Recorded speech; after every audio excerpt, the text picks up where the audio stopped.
நான் சமீபத்தில் ஜப்பான் போயிட்டு வந்தேன், ஒரு 15 நாள் முன்னாடி.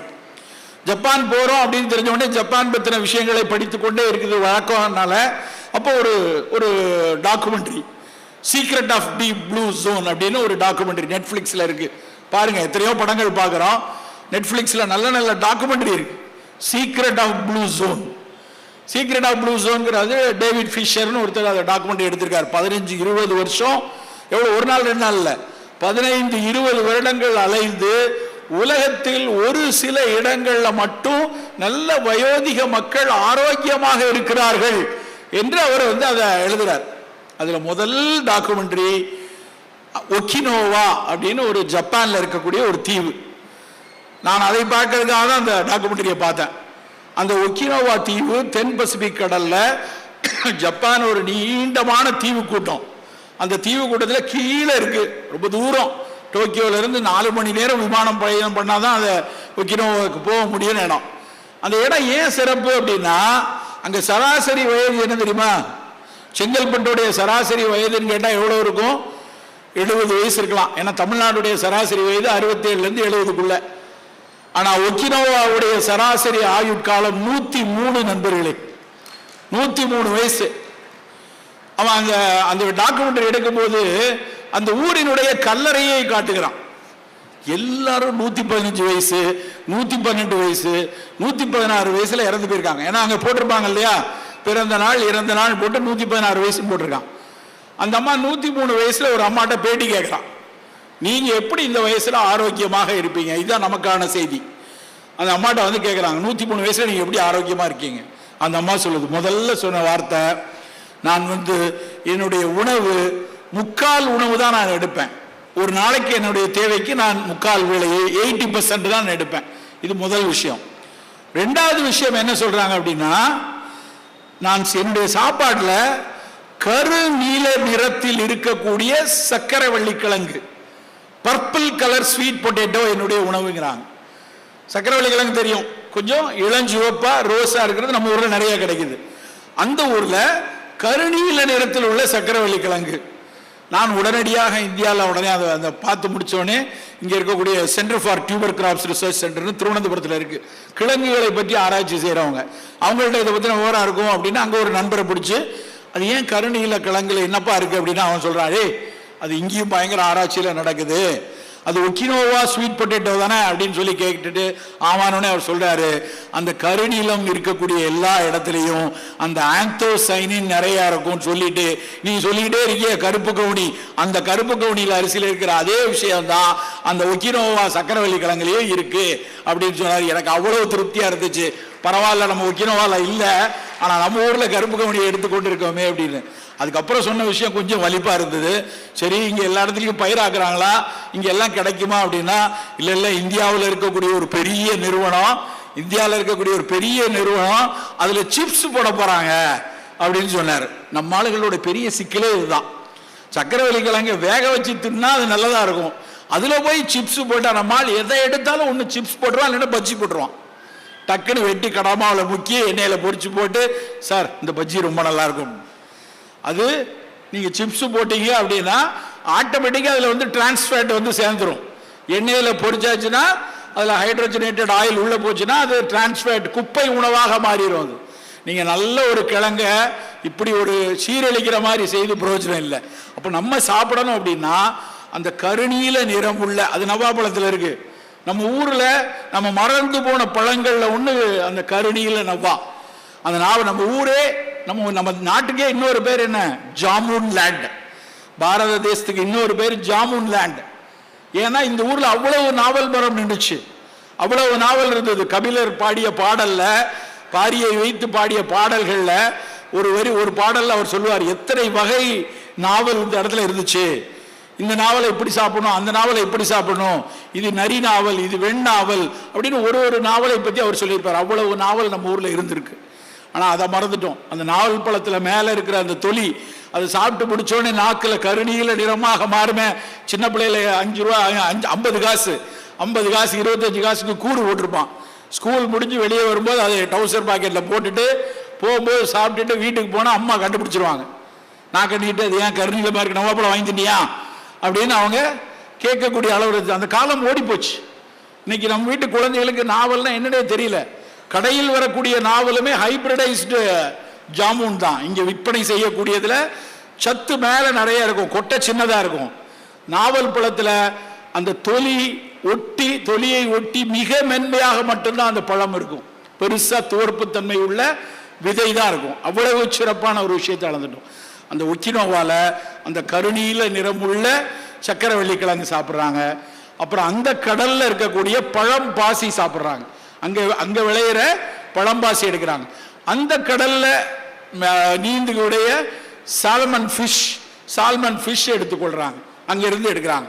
அதுக்கெல்லாம் சொல்லிட்டு கடைசி அந்த அம்மா என்ன சொன்னாங்கன்னா, இதெல்லாம் ஓகே, இதோட சேர்ந்து இக்கிகாய் வாழ்க்கை முறை நான் வாழ்றேன். இந்த இக்கிகாய்னா என்னன்னு இங்க போய் பாருங்க, புத்தகங்கள் இருக்கு. இக்கிகாயை தமிழாக்கம் செய்த புத்தகங்கள் இருக்கிறது. இக்கிகாய்ங்கிறது ஒரு வாழ்க்கை முறை, ஒரு மைண்ட்ஃபுல்னஸ்க்குரிய ஜப்பானிய வாழ்வியல் முறை. அதை பற்றிய புத்தகங்கள் இருக்குது. கடைசியா அவங்க சொன்னது என்னன்னா, குறைந்தது ஒரு நாளைக்கு 30-40 நிமிடமாவது விவசாயம் செய்யுங்கள் என்னதான் அந்த அம்மா சொன்னதனுடைய கடைசி வார்த்தை. எனக்கான புரோக்கோலிய, எனக்கான கீரையை நானே பயிரிட்டு நானே அறுவடை செய்து வரேன்னு சொன்ன வயசு எவ்வளவு? 103. ஸோ இப்படியான ஒரு வாழ்வியல் அவர்கள் வாழ்ந்து கொண்டிருக்காங்க. இன்னைக்கும் ஜப்பான்ல அங்கே வாழ்ந்து கொண்டிருக்காங்க. ஆனால் நம்ம விலகி போய் கொண்டே இருக்கிறோம். ஜப்பான்ல போயிருந்தப்ப ஒரு சில விஷயங்கள் கேள்விப்பட்டப்ப மனம் அப்படியே அவ்வளோ ஏன்டா எப்பவும் சொல்லுவாங்க, வாழ்ந்தா ஜப்பான்கார மாதிரி இருக்கணும்டா, நான்லாம் ஜப்பான்ல இருக்க வேண்டியன்னு வேடிக்கையாக சொல்லிப்பாங்க. ஜப்பான்ல நான் பார்த்ததுல இதுவரை கேள்விப்படாத ஒரு விஷயம் அங்கே பார்த்து வியந்தது என்ன தெரியுமா? 1965க்கு அப்புறம் அங்கே ஜாதி கிடையாது நண்பர்களே. ஜாதியே இல்லை. எங்கேயாவது ஜப்பான்ல ஒருத்தரும் கூட ஜாதி கிடையாது. அந்த நாடு வளர்ந்ததற்கு மிக அடிப்படையான காரணம், எவ்வளவு பெரிய சிக்கல்ல போய் இருந்தாங்க அவங்க. 45 ஆகஸ்ட் 4ஆம் தேதி செதஞ்சிட்டாங்க இல்லையா? 1,80,000 பேரை ஒரு அமெரிக்கா குண்டை போட்டு 15 நிமிஷத்துல கொண்டான. ஆனா அதுக்கப்புறம் மீண்டும் இவ்வளவு தூரம் எழுந்ததுக்கு ஒரு காரணம், ஒரு அடிப்படை காரணம், அவர்களிடம் ஜாதி கிடையாது. 89% பௌத்த மதம். ஆனா அந்த பௌத்த மதம் கோயிலோடு அவனோட வீட்டு அறையில ஏதாவது பௌத்தர் சிலை இருந்ததுன்னா அதோடு முடிந்தது. வெளி இடத்தில் ஒரு இடத்தில் மதம் பற்றிய பேச்சு கிடையாது. யாரும் மதத்தை பத்தி பேசுறது இல்லை. ஒரு ஜாதி இல்லை, மதம் இல்லை. எல்லாத்தையும் விட 100% காதல் திருமணங்கள் நண்பர்களே, 100%. எங்கேயும் போய் நான் இந்த இது எனக்கு ஒரு பொண்ணு பாரு, எனக்கு மாப்பிள்ளை பாரு, எதுவும் கிடையாது.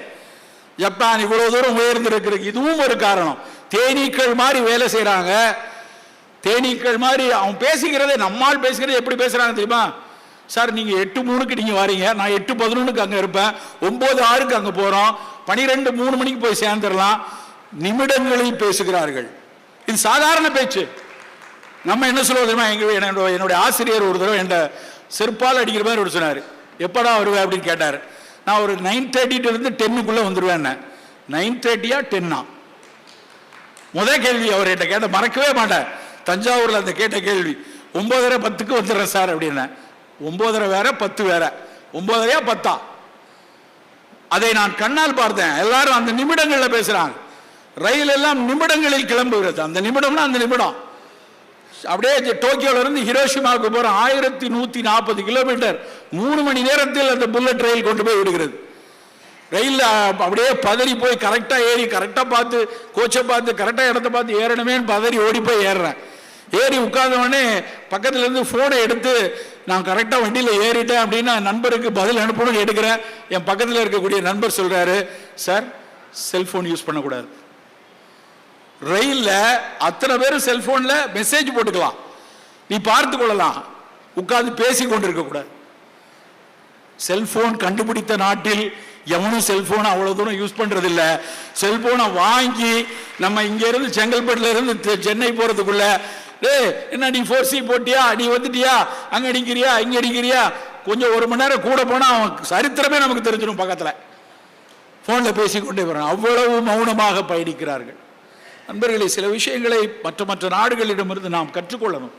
நான் திரும்ப சொல்லிக்கொண்டே இருப்பது, தயவு செய்து வெள்ளை வெளியேறுன்னு சோறு சாப்பிடணும்னு நினைக்காதீங்க. சார் எங்க வீட்டில் இட்லி மல்லிகைப்பூ மாதிரி இருக்கும், அப்ப அதை கொண்டு போய் தலையில வச்சுக்கோங்க. மல்லிகைப்பூ மாதிரி இருக்கு, மல்லிகைப்பூ மாதிரி இருக்கு, தலையில வைக்கிறதுக்கு வச்சுக்கணும். அதுக்கு இட்லி வெள்ளையா இருக்கணும். இட்லியோ சோறோ அது சாம்பல் நிறத்தில் இருக்கட்டும், சிகப்பு நிறத்தில் இருக்கட்டும், கருப்பு நிறத்தில் இருக்கட்டும், பழுப்பு நிறத்தில் இருக்கட்டும், அப்படி சாம்பலாக பழுப்பாக இருக்கக்கூடிய ஒரு சோறுலையும் கார்போஹைட்ரேட்டை தாண்டி சில விஷயங்கள் இருக்கும். ஒரு கருமை நிறத்தில் ஏன் கருப்பு கவுனி அரிசி வேணும், கருப்பு கவுனி அரிசி திரும்ப திரும்ப சொல்லிக்கொண்டே இருக்கும். அந்த கருமை நிறத்தில் இருக்கக்கூடிய ஆந்தோசைனின், அந்த ஆந்தோசைனின்கிற சத்து நம் உடல்ல புற்றுநோய் வராமல் தடுப்பதற்காக அது ஒரு உதவி செய்கிறது. ஃப்ரீ ராடிக்கல் ஸ்கேவெஞ்சர் அப்படிம்பாங்க. செல்களுக்கு இடையில ஆக்சிஜன் கூறுகள் இருந்தால் அந்த செல் அழியும். அப்படி செல்களுக்கு இடையில ஆக்சிஜன் கூறுகள் வராமல் அவற்றை வெளியேற்றக்கூடிய தன்மை அந்த ஆந்தோசைனின் தான் உண்டு. அதுதான் கருப்பு கவுனி அரிசியினுடைய ஆகச்சிறப்பான குணம். அது அங்க இருக்கு. நல்ல மாப்பிள்ளை சம்பால் அந்த சிகப்பு நிறம், அதுல லைகோபின் இருக்கு. அந்த லைகோபின் இருக்குது, அதுவும் அதே மாதிரி அந்த செல்லுக்கு இடையில இருக்கக்கூடிய ஆக்சிஜன் ஆன்டி ஆக்சிடென்ட் அப்படின்னு சொல்றது அதனாலதான். ஃப்ரூட்ஸ் ஆன்டி ஆக்சிடென்ட் சொல்றோம் இல்லையா, கலர்ஃபுல் ஃப்ரூட்ஸ் எல்லாம், அதே மாதிரி கிரீன் டீ இதெல்லாம் நமக்கு நல்லது செய்யறதுன்னு எதுக்கு சொல்றோம்னா அந்த நிறம், அந்த நிறம் இயல்பாக எந்தெந்த பொருள்கள் இருக்கோ அதை உணவில் எடுத்துக்கொள்ளுங்கள் நண்பர்களே. வள்ளுவன் சொன்ன மிகினும் குறையினும் நோய் செய்யும் என்கிற வரிக்கு அவர் சொன்ன விஷயம் சித்த மருத்துவத்தின் அடிப்படை, அது தமிழ் மருத்துவத்தின் அடிப்படை. மிகினும் குறையினும் நோய் செய்யும் நூலோர், நூலோர் என்கிறது அறிவார்ந்த சமூகம், அறிவன் சமூகம் அல்லது ஒரு மருத்துவ சமூகம், எப்படி வேணாலும் எடுத்துக்கலாம். நூலோர் சொன்ன வழி முதலாய மூன்று, வழினா வழி அழல் ஐயம், வழினா நீங்க ஆயுர்வேதத்தில் சொல்லக்கூடிய வாதம் பித்தம் கபம் என்று அவர்கள் சொல்வார்கள். சித்த மருத்துவம் வழி அழல் ஐயம். அந்த வழி அழல், வழினா வாயு, அழல் என்றால் சூடு, கபம், ஐயம் தான் உடல்ல இருக்கக்கூடிய கபம். இந்த மூன்றும் கூடினாலும் குறைந்தாலும் நோய். அதுதான் திருவள்ளுவர் சொன்ன மிகினும் குறையினும் நோய் செய்யும் நூலோர் வழி முதலாய மூன்று. நம் உடம்புல அந்த வழி அழல் ஐயம் ரொம்ப கூடவும் கூடாது குறையவும் கூடாது. அப்படி பார்த்து கொள்ள வேண்டியது ஒரு ஒட்டுமொத்த மருத்துவத்தினுடைய அடிப்படை தத்துவத்தினுடைய ஆக சுருக்கமான விஷயத்தை வள்ளுவாசான் அவ்வளவு தெளிவாக, இதை விட ஒரு துறையை விளக்க முடியாது. ஒரு நவீன மருத்துவத்தை இப்படி 2 வரியில விளக்கிற முடியுமா? ஆனால் ஒரு சித்த மருத்துவத்தினுடைய அடிப்படை ஒரு விஷயத்தை அவ்வளவு சிறப்பா, கூடவும் விட்டுறாத குறைய விட்டுறாத, இயல்பா வச்சுக்கோ. வழியை இயல்பாக வச்சுக்கோ, அழலை இயல்பாக வச்சுக்கோ, ஐயத்தை இயல்பாக வச்சுக்கோ. இந்த மூணையும் இயல்பாக வைத்துக் கொள்வதற்கு மிக அடிப்படை உன்னுடைய உணவு. இந்த வழி அழல் ஐயம் மூன்று எது உண்டாக்குது? நம்முடைய உணவு தான். இந்த மூணையும் சீரா வைத்துக் கொள்வது நம்முடைய 6 சுவைகள். இந்த 6 சுவையும் சரியா இருந்தா மட்டும்தான் இந்த வழி அழல்கிறது கூடவோ குறையவோ இல்லாம போயிடும். இப்ப நாங்க ஒரு நோயரை பார்க்கிறோம். சித்த மருத்துவத்தில் மிக முக்கியமா நாங்க பார்க்கிறது நாடி. எப்படி நவீன மருத்துவத்தில் வந்த உடனே அவங்கள்ட்ட முதல்ல கேள்வி கேட்டு, முதல்ல அவர்களை பேச விட்டு, அதுக்கப்புறம் கேள்வி கேட்டு, அதுக்கப்புறம் ஸ்டெத்து வச்சு ஆஸ்கல்டேட் பண்ணி, அதுக்கப்புறம் ஒரு பால்பேஷன் தட்டி பார்க்கறது, தடவி பார்ப்பது, அழுத்தி பார்ப்பது, அதுக்கப்புறம் தேவைப்பட்டால் ஒரு சோதனைகள் செய்யற மாதிரி சித்த மருத்துவத்தில் ஒரு அடிப்படை இருக்கு. 8 வகை தேர்வுகள் இருக்கிறது. நாடி, ஸ்பரிசம், நா, நிறம், மொழி, வெளி, மலம், மூத்திரம். 8 வகை தேர்வுகள் சொல்லுவோம். நாடி, ஸ்பரிசம், நா, நிறம், மொழி, வெளி, மலம், மூத்திரம். இந்த 8ஐயும் பார்த்து தான் நாங்கள் நோயை கணிப்போம். அதுல முக்கியமானது நாடி. அந்த நாடியில பார்த்த உடனே மனசுல என்ன பார்ப்போம்? இன்னைக்கு அதனுடைய பல நுட்பங்களை நாங்கள் இழந்துட்டோம். எங்களால் நாடியை வைத்து பார்த்து எல்லா நோய்களையும் கண்டறிய முடியாது. நாடி ஒரு சில அனுமானங்களை, சித்த மருத்துவ அடிப்படை அனுமானங்களை எங்களுக்கு கொடுக்கும். அதுல ரொம்ப முக்கியமா நாங்க பார்க்கிறது பித்தம் தான். பித்தம் கூட்டியிருக்கா குறைஞ்சிருக்கா? பித்தம் அடங்கி போயில் பேசாதே போய்விடு எப்படிமா? பித்தம் அடங்கி போயில் பேசாதே போய்விடுனா ஒரு நோய் தீவிரமடைந்து மிக தீவிரமான சூழல்ல நாடியை பார்க்கும்போது பித்தம் தெரியல, பித்தம் ரொம்ப குறைஞ்சிருக்கு அப்படின்னா அந்த நோய் தீவிர நிலையில் இருக்கிறது. உடனடியான அவசர சிகிச்சை அவருக்கு அவசியம்ங்கிறத பித்த நாடியில சொல்லுவோம். நாங்கள் இன்றைக்கு தீவிர நோயாளிகள் பார்க்கும்போது, இல்ல நோயினுடைய உச்சத்தில் இருக்கும்போது பார்க்கக்கூடிய முதல் விஷயம் பித்தம் சரியா இருக்கா, கையில பித்த நாடி கரெக்டா இருக்கா. அது குறைந்து இருக்கிறது என்றால் அவருக்கான தீவிர சிகிச்சை மிக அவசியம் என்பதுதான் முதல் விஷயம். அந்த மாதிரி குறையவும் கூடாது, கூடவும் இருக்காது. பித்தம் மிகுந்து இருக்கு, தலதறிக்க அடிக்குது பித்தனாடி அப்படின்னா அவன் உள்ளத்திலும் பிரச்சனை இருக்கு, அவனுடைய சீரணத்திலும் பிரச்சனை இருக்கு, அவனுடைய உடல் நொதிகளிலும் அவனுக்கு சுரக்கக்கூடிய உணவை சுரக்கக்கூடிய உணவை சரியாக சீரடிப்பதற்காக இரைப்பையிலிருந்தும் ஈரலில் இருந்தும் கணையத்தில் இருந்தும் சுரக்கக்கூடிய நொதிகளிலும் பிரச்சனை இருக்கு. அவனுடைய உள்ளம் சரியாக இல்லை என்பதை கூட அந்த பித்தம் உயர்ந்து இருந்தால் நாங்கள் பார்த்தவுடன் சரி, அப்ப அவருக்கு பித்தம் கூடி இருக்கிறது. இது ஒரு முதல் நிலை அனுமானத்திற்கு, ஒரு ஃபர்ஸ்ட் லெவல் ப்ரொவிஷனல் டயக்னோசிஸ் ஆங்கிலத்தில் சொல்லுவாங்க. அந்த முதல் நிலை அனுமானத்திற்கு நாங்கள் அதை பயன்படுத்தி கொள்கிறோம். அடுத்தடுத்து நவீன அறிவியல் ஆய்வுகள் எல்லாவற்றையும் பயன்படுத்தி கொண்டாலும் இந்த நாடி கூடியிருக்குதா குறைந்திருக்கிறதா என்பது அன்றைக்கு வள்ளுவர் காலத்தின் 5ஆம் நூற்றாண்டிலிருந்து இன்னைக்கு வரைக்கும் சொல்லக்கூடிய விஷயம். அந்த மிகினும் குறையினும் நோய் செய்யும். மிகப்பெரிய அளவில் நம்ம உணவுல இந்த சீரற்ற நிலையில் நாம் இருக்கிறதனுடைய விளைவுதான் இது. நாடி கூடுறதுக்கும் குறைகிறதுக்கும், உடலில் இயல்பாக இருக்க வேண்டிய வலி கூடுதல் குறைதல், கபம் கூடுதல் குறைதல் எல்லாம் ஏற்படுவதற்கு மிக மிக அடிப்படையான காரணம் நம் உணவு. நண்பர்களே, நம்முடைய உணவில் சில கட்டுப்பாடுகளை விதித்தான் ஆர வேண்டும். நம்முடைய என்ன மாதிரி உணவு கட்டுப்பாடுகள் நமக்குள்ள இருக்கணும், எப்படி நம் சுவைகளை வைக்க வேண்டும் என்ற விஷயத்தை மட்டும் சொல்லிவிட்டு நான் விடை வரலான்னு நினைக்கிறேன். முதல் விஷயம் இனிப்பு. இனிப்பு மெல்ல மெல்ல நம்மை கொல்லும் அரக்கனாகி கொண்டிருக்கிறது நண்பர்களே.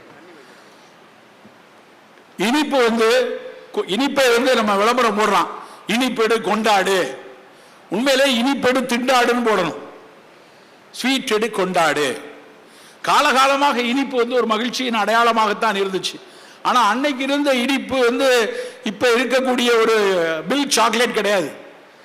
அன்னைக்கு நம்ம இனிப்பை கொண்டாடிய போது சாப்பிட்ட இனிப்பு வேறு, இன்றைக்கு கொண்டாட சொல்லி நம் வணிகம் நம் முன்னாடி நிறுத்தக்கூடிய இனிப்பு வேறு. நமக்கு இனிப்பு வேணும், குழந்தைகளுக்கு இனிப்பு வேணும். ஆனால் அந்த இனிப்பு இயற்கையில் கிடைக்கக்கூடிய இனிப்பா இருக்கணும். இனிப்பு சுவையுள்ள பழங்கள் நமக்கான தினசரி உணவுல இருக்கணும். தினம் இனிப்பு சுவையுள்ள பழங்கள் குழந்தைகளுக்கு கொடுத்துட்டு இருங்க. இனிப்பு எங்கெல்லாம் நமக்கு ஒரு கிரேவிங் இருக்கோ, ஸ்வீட் கிரேவிங் இருக்கோ, அப்போ ஒரு கொய்யாப்பழம் சாப்பிடுவோம், ஒரு ஆப்பிள் சாப்பிடுவோம். சக்கரை வியாதி இல்லையா, தினம் வாழைப்பழம் சாப்பிடுவோம். அதுல ஒவ்வொன்றையும் இனிப்பை தாண்டி பல கனிமங்கள் இருக்கு. உதாரணத்துக்கு எடுத்தோம்னா, நான் முதல்ல சொன்னேன், ஒரு பெண் குழந்தை இப்படி ஒரு உளவியல் சிக்கல்ல இருக்கு. ஒரு உளவியல் சிக்கல் இருக்கு, தேவையில்லாம ரொம்ப கோபம் வருது, ஒரு பல நேரங்களில் பரபரப்பா இருக்கிறோம், ப்ரீ மென்ஸ்ட்ருவல் டென்ஷன் சொல்லக்கூடிய மாதவிடாய்க்கு முன்னாடி ஒரு எரிச்சல் உணர்வு இருந்து கொண்டே இருக்கிறது. ரெண்டே விஷயம் தான், மாதுளம்பழம் வாழைப்பழம். மாதுளை மனதில் இருக்கக்கூடிய ஒரு மகிழ்ச்சியை கொடுக்கக்கூடிய ஹார்மோன்களை கொடுக்குதுன்னு கண்டுபிடிச்சிட்டான். அப்ப தினம் மாதுளம்பழ சாறு எடுத்துக்கொள்ளலாமே, தினம் கொஞ்சம் மாதுளம்பழம் உதிர்த்து தினம் நம் உணவில் எடுத்துக்கொள்ளலாமே. அதற்கு இணையாக மகிழ்ச்சியை தரக்கூடிய இன்னொரு பழம் வாழைப்பழம். இப்போ மாதுளையும் வாழையும் தினசரி இருக்கட்டும். சக்கரை வியாதிக்காரங்க வாழை வேண்டாம், வாழைப்பழம் வேண்டாம். மற்ற நம்ம வீட்டு குழந்தைகளாக இருந்தால் வாழைப்பழம் மிக மிக அவசியம். நம்ம ஊரில் பல பேர் வாழைப்பழம் சாப்பிட்றதே மறந்துட்டாங்க. நான் பல நாட்களில் எனக்கு இடையில நான் என்னுடைய முகநூல்ல எல்லாம் எழுதுறேன், ஓடி போய் ரயிலில் ஏறுவோம். ஏன்னா பல நேரம் ரயிலே தான் எங்கள் வாழ்க்கை இருக்கும். ரயிலில் போனால் சாப்பிடாம போனால் ரயிலடி முழுக்க ஒரு ரயில் வாழைப்பழம்னே ஒன்று இருக்கும். மோரிஸ் வாழை மாதிரி கேவெண்டிஷ் பனானா. அது நாட்டு வாழை இல்லை, அது ஒரு ஹைபிரிட் வாழை, கேவெண்டிஷ் பனானா. இப்போ எங்கேயாவது ரயில்வே ஸ்டேஷனில் வாழைப்பழம் இருக்கா? சென்ட்ரல் ஸ்டேஷனில், எக்மோர் ஸ்டேஷனில் வாழைப்பழம் பழுக்காம போயிடுச்சா, காணாமல் போயிடுச்சா? பல நேரத்தில் நான் வேதனையோடு கேட்டிருக்கேன், ஏன் வாழைப்பழத்தை வைக்க மாட்டேங்கிறீங்க? கேட்டால் என்ன சொல்கிறான்னா, 5 ரூபா பாக்கெட் விற்க மாட்டேங்குது, 10 ரூபா பிஸ்கட் பாக்கெட் விற்க மாட்டேங்குது, அதனால வாழைப்பழத்தை ரயில்வே ஸ்டேஷனில் வைக்க மாட்டேங்கிறாங்க. நான் கூட வேடிக்கையாக எழுதினேன், ஒருவேளை வாழைப்பழத்தை சாப்பிட்டு தண்டவாளத்தில் போட்டால் வந்தே மாதம் வலிக்கிறோம்னு நினச்சிங்களா? அதுக்காக வாங்காமல் வச்சுருக்கீங்களா? எல்லாம் எழுதணும்.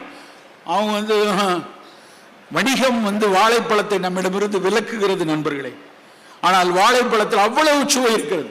சுவை மட்டும் இல்லை, அதில் இருக்கக்கூடிய கனிமங்கள், செலினியம், அந்த சத்து வாழைப்பழத்தில் இருக்கு, பொட்டாசியம் அந்த சத்து வாழைப்பழத்தில் இருக்கு. குழந்தைகள் உடல் எடை கூடணும், மெலிந்து இருக்கிறான், தினம் ஒரு செவ்வாழை சாப்பிடலாம். இது மாதிரி நின்று கொண்டே வேலை செய்யக்கூடிய ஆசிரியர்கள், காவலர்கள் நின்று கொண்டே இருக்க வேண்டியிருக்கு. குதிகாலில் ஒரு வலி வரும், கால்கேனியஸ் பர் அப்படிம்பாங்க, பிளான்டார் ஃபேசைட்டிஸ் அப்படின்னு மருத்துவம் சொல்லுவாங்க. அந்த குதிகாலினுடைய வலியை போகிறது செவ்வாழை பயன்படும்.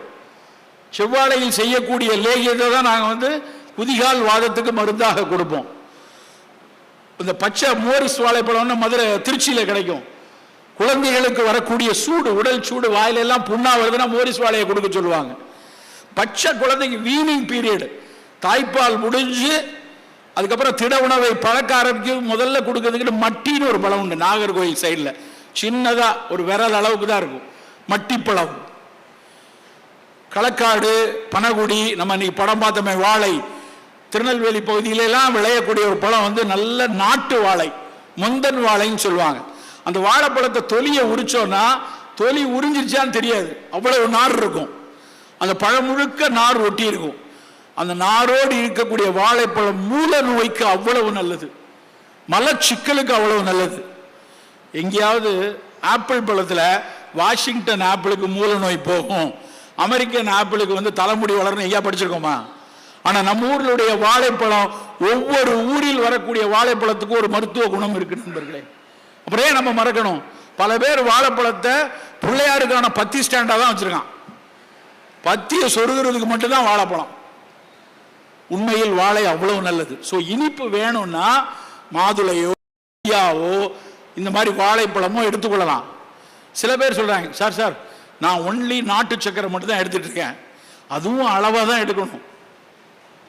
கரும்பு வெல்லம், அது கரும்பு வெல்லத்தில் ஹைட்ரேஸ் சேர்க்காம, மண்டை வெல்லம் கொஞ்சம் ஒரு மாதிரி வெளுத்து போயிருக்கு இல்லையா, உண்மையான நாட்டு வெல்லம் நல்ல காஃபி கலரில், காப்பித்தூள் கலரில் இருக்கும்.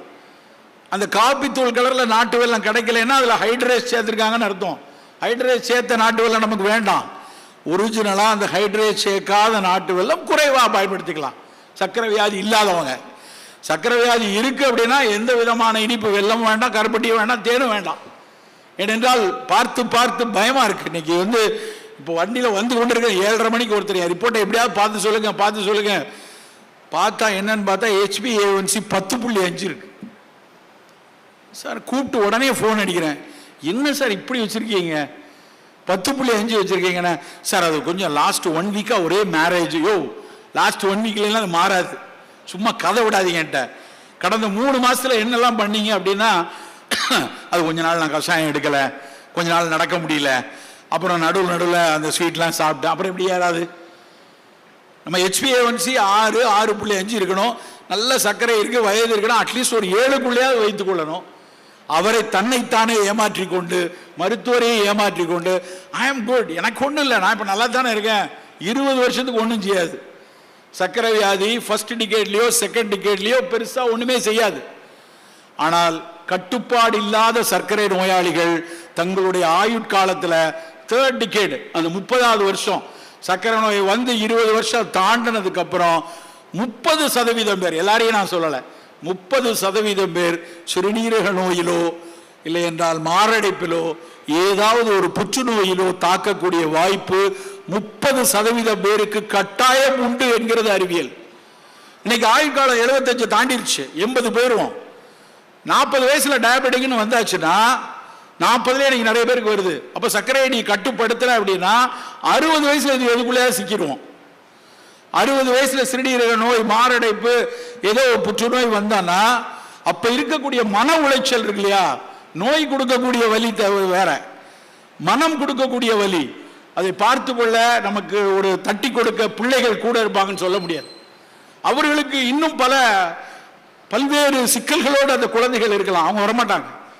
அப்ப தனித்து இருந்து நோயாலும் சமூக அழுத்தத்தாலும் பணத்தின் அழுத்தத்தினாலும் வலியோடு இருக்கக்கூடிய காலம் நமக்கு வந்துடும். இப்போ சர்க்கரை வியாதியா, இனிப்பு வேண்டாம், வேண்டான்னு விட்டுருவோம். ஸோ முதல் விஷயம், இனிப்பு என்றால் பழங்களை நல்லா எடுத்தும். சின்ன பிள்ளைகளுக்கு தேன் கொடுங்க, கருப்பட்டி கொடுங்க, பனங்க வெல்லம் கொடுங்க, பிரச்சனை இல்லை. ரெண்டாவது ரொம்ப முக்கியமான விஷயம் உப்பு. உப்பில்லா பண்டம் குப்பையிலேன்னு முன்னாடி சொல்லிட்டாங்க. அதுக்கு அர்த்தம் என்னன்னா, உப்பு ஒரு பொருளை பாதுகாக்கும். அந்த உப்பு பொருளை பாதுகாக்கும் என்பதால உப்பு போடலைன்னா அது குப்பையில போட வேண்டி வந்துடும் அப்படின்னு சொன்னாங்க.